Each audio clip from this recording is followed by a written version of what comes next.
Welcome to Wicked Tales Unfold, where fear takes form and the unknown becomes reality. But before we start, if you want more amazing stuff like this, then be sure to subscribe to our channel and like this video. Also, if possible, share this video with your friends. Now, without wasting any more time, let's begin with the story. The air in Blackwood, West Virginia, tasted of pine and damp earth, a scent that clung to my clothes like a persistent ghost. My name is Arthur Penhaligon, a name my editor, a man whose face permanently wore the grimace of an unmilked cow, often mispronounced as Artie. He'd dispatched me to this forgotten hollow to chase whispers, shadows, and the kind of local legend that usually died with the last toothless storyteller. This time, though, the whispers had claws and wings. A dark, winged creature with eyes like dying embers, locals swore. It appeared before every misfortune, a harbinger, a morbid town crier. First, the old mill fire that gutted 3 families' livelihoods. Then, the collapse of the mine shaft, swallowing 6 men whole. Most recently, the landslide that took out the old covered bridge and, with it, young Lily May's car. Her body, they said, still hadn't been found. I'd seen the pictures, the mangled metal, the sheer drop into the churning creek. No one could survive that. My rental car, a sputtering relic of the early aughts, rattled down Main Street.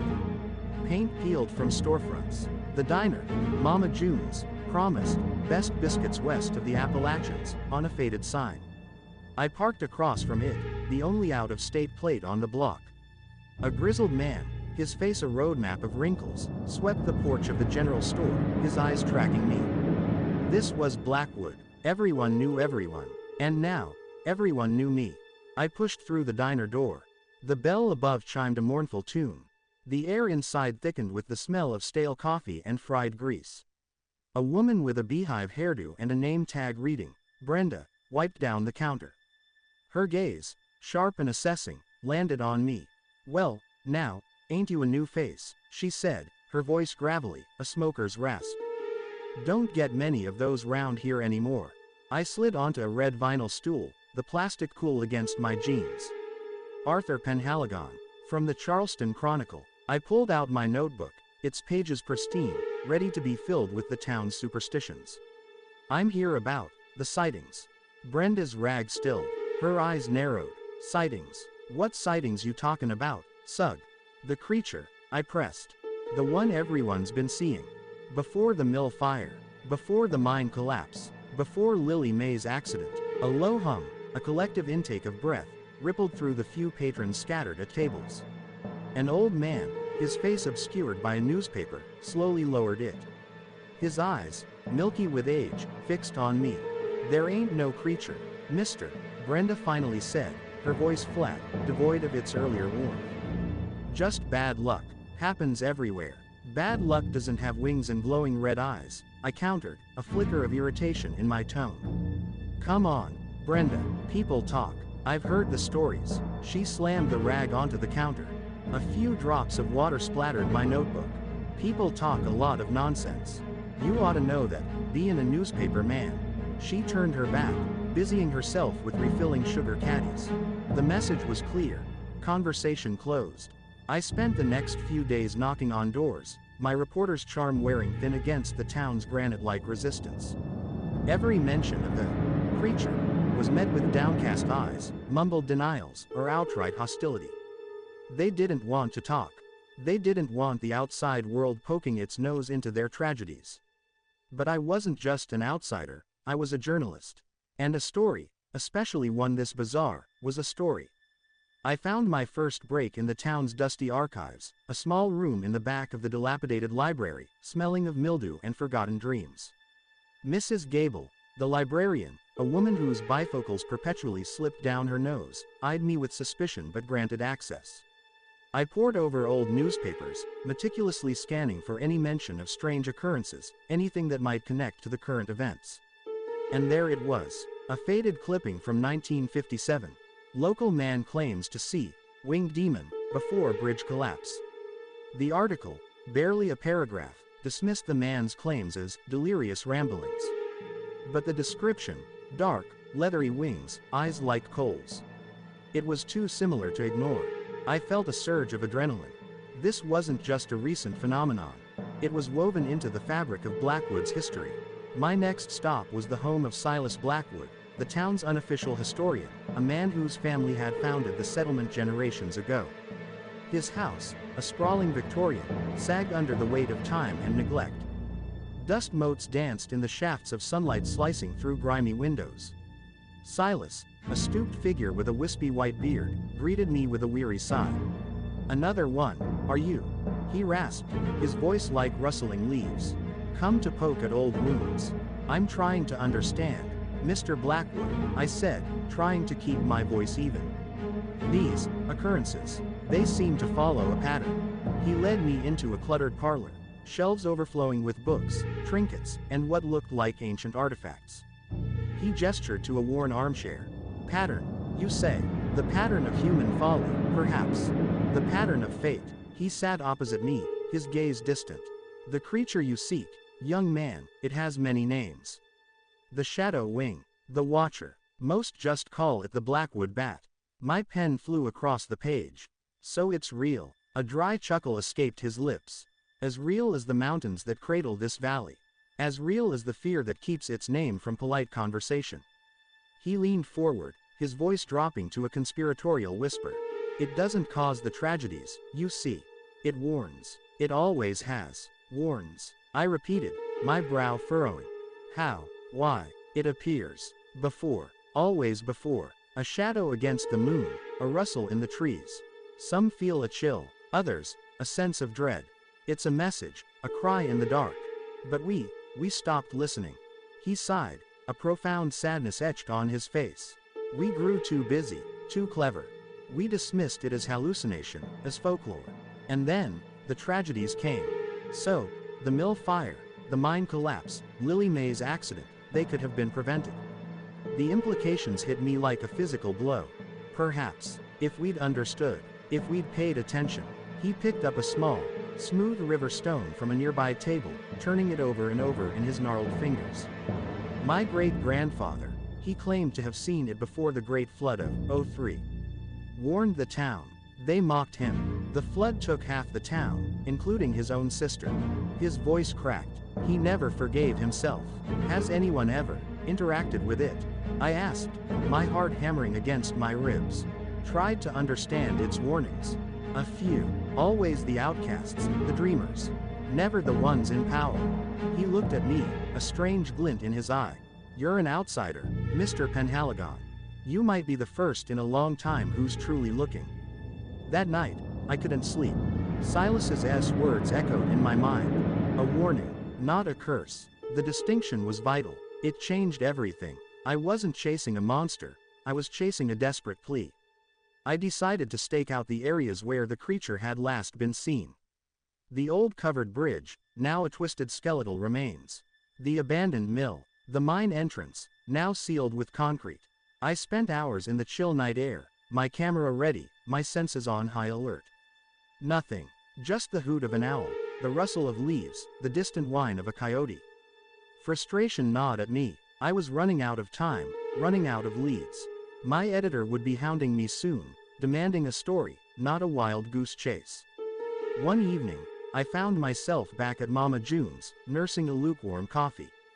Brenda, for the first time, approached my table. Her expression was less hostile, more curious. "Silas put a bug in your ear, didn't he?" she said, not a question. I nodded. "He told me it warns people." She pulled out a chair, sitting opposite me. "He's not wrong. My grandma, she swore by it. Said it saved her life once, when she was a girl. Saw it perched on the old oak tree outside her window, just before a runaway logging truck lost its brakes and plowed through her house. She woke up, felt a chill, went out to check on the commotion, and that's when it happened. Missed her by minutes. Why didn't she tell anyone? Who'd believe her? They'd just call her crazy. Like they did Silas's great-grandpa. People don't like things they can't explain. Makes them uncomfortable." She picked at a loose thread on her apron. "But I saw it once. Before the mill fire. A shadow, bigger than any bird, swooping over the rooftops. And then, the smell of smoke." Her voice was barely a whisper. It was beautiful, in a terrifying kind of way. Beautiful, yeah, like a nightmare, but purposeful. It moved with a grace you wouldn't expect from something so large. She looked up, her eyes meeting mine. You think you can figure out what it's trying to say? I don't know, I admitted. But I have to try. That night, I had a dream. Or perhaps, it was more than a dream. I stood in a clearing, surrounded by ancient, gnarled trees. The air was thick with the scent of pine and something else, something metallic, like ozone before a storm. Then, a shadow detached itself from the deeper darkness of the forest. It was massive, its wings, leathery and ribbed, unfurling to span an impossible width. Its body, sleek and dark, seemed to absorb the moonlight. And its eyes, they burned, two crimson coals in the gloom. It didn't speak, it didn't move towards me. It simply looked, and in that gaze, I felt a profound sense of urgency, a desperate plea. A vision flashed in my mind. The covered bridge, not yet fallen, but groaning under an unseen weight. A crack spreading across its wooden frame. And then, a hand, reaching out, trying to warn someone who wasn't looking. I woke with a gasp, drenched in sweat. The image of the creature's eyes, the intensity of its silent message, seared into my memory. It wasn't just a warning, it was a desperate attempt to communicate. But what was it trying to warn me about? The next day, I retraced my steps, visiting every location where the creature had appeared. The mill, the mine, the bridge. I walked the paths, trying to feel what the locals had felt, trying to see what they had seen. I paid particular attention to Lily May's accident site. The steep embankment, the twisted guardrail, the sheer drop. No way she could have survived. As I stood there, a cold dread began to seep into my bones. The air grew heavy, still. The usual forest sounds, chirping birds, rustling leaves, ceased. An unnatural silence descended, and then, a shadow, vast and silent, passed over me. I looked up. There it was, the Blackwood bat. It circled once, its enormous wings beating with a sound like tearing canvas. Its red eyes, even in the daylight, glowed with an otherworldly intensity. It wasn't looking at the ravine, or the broken bridge. It was looking at me. My breath hitched in my throat. This was it, the warning. But for what? The creature descended, not landing, but hovering just above the tree line, its form majestic, terrifying. It dipped its head, its gaze piercing. And then, it let out a sound. Not a roar, not a shriek. A deep, resonant hum, a vibration that seemed to shake the very ground beneath my feet, vibrating through my bones. It was a sound of immense sorrow, of profound frustration. And then, it flew away, disappearing into the dense canopy of trees as quickly as it had appeared. I stood there, trembling, the hum still reverberating within me. It had warned me, but what was the warning? My mind raced. The bridge, Lily May. Everyone said she was gone. But what if the warning wasn't about the accident itself, but about something after it? Something they hadn't found. I looked down into the ravine. The creek, swollen from recent rains, rushed over rocks. The remains of Lily May's car were gone, swept downstream long ago. But something else caught my eye. A glint, partially obscured by a fallen log. My heart hammered. I had to go down there. The descent was treacherous. Loose rocks, slippery mud, thorny bushes. I slid, scrambled, and clawed my way down the embankment, my clothes tearing, my hands scraped raw. Finally, I reached the creek bed. The glint was from a small, metallic object, wedged beneath the log. I pulled it free. It was a locket, tarnished but recognizable. Lily May's locket. I'd seen pictures of her wearing it. But something else was with it, snagged on a root. A scrap of fabric, a piece of a blanket, a baby's blanket. My blood ran cold. Lily May had been pregnant. Everyone knew, but they'd assumed the baby was lost with her. I dug frantically around the log, my hands tearing at the wet earth. The hum, the creature's mournful call, echoed in my memory. It wasn't just a warning, it was a lament. And then, I saw it. Partially buried in the muck, a small, waterproof container. A baby carrier. And inside, miraculously, swaddled tightly, a living, breathing infant. Small, fragile, but alive. Its tiny chest rose and fell, a faint whimper escaping its lips. A wave of relief, so profound it almost buckled my knees, washed over me. The creature hadn't been warning about the bridge's collapse. It had been warning about the forgotten life, clinging to existence in the depths of the ravine. I carefully lifted the carrier, cradling the tiny bundle. The baby, a girl, opened her eyes, startlingly blue, and gazed up at me. A faint cry, like a newborn bird, escaped her.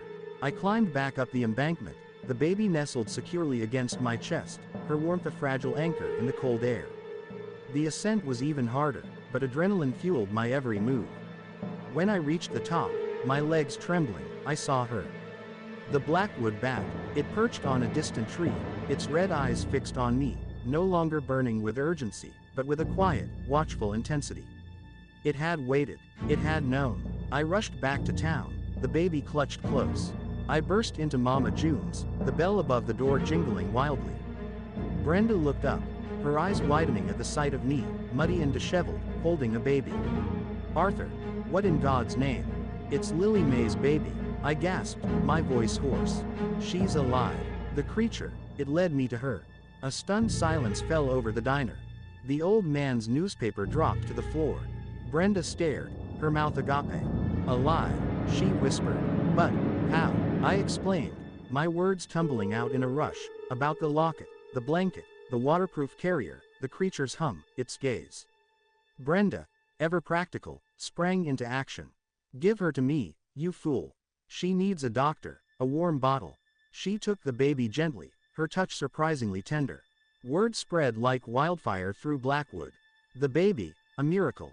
Lily May's child, found alive against all odds. And the creature, not a harbinger of doom, but a silent guardian. The town buzzed with a new kind of energy. The fear, the denial, began to dissipate, replaced by a cautious wonder. People started talking, sharing stories they'd kept hidden for years, stories of the Blackwood bat's quiet presence before a near miss, a averted disaster. I wrote my article, not about a monster, but about a protector. About a town that had forgotten how to listen. About a warning that had finally been heard. My editor, predictably, called it sentimental hogwash, but he ran it anyway. The story went viral. Blackwood, for a brief moment, was on the map. I stayed in Blackwood for a few more weeks, watching the baby, now named Hope, thrive in the care of Lily May's grieving but relieved parents. I saw the town begin to heal, to slowly, hesitantly, embrace the possibility of something beyond their comprehension. One last night, I stood on the hill overlooking Blackwood. The moon, full and bright, illuminated the valley. I felt a familiar chill, a sense of presence. I looked up. There it was, the Blackwood bat, soaring against the backdrop of the night sky, its wings catching the moonlight, its red eyes glowing, not with urgency, but with a quiet satisfaction. It circled once, a graceful, silent sentinel. Then, with a final, almost imperceptible dip of its head, it turned and flew towards the deeper shadows of the mountains, disappearing from sight. I knew it wasn't gone for good. It would always be there, watching, waiting, warning. And this time, I knew, Blackwood would be listening. And so would I. My heart, once hardened by cynicism, now carried a quiet hope. The world was stranger, more mysterious, and perhaps, more benevolent than I had ever imagined. And sometimes, the darkest shadows held the brightest light. The tale ends, but the darkness never sleeps. You've been watching Wicked Tales Unfold. Stay curious, stay afraid.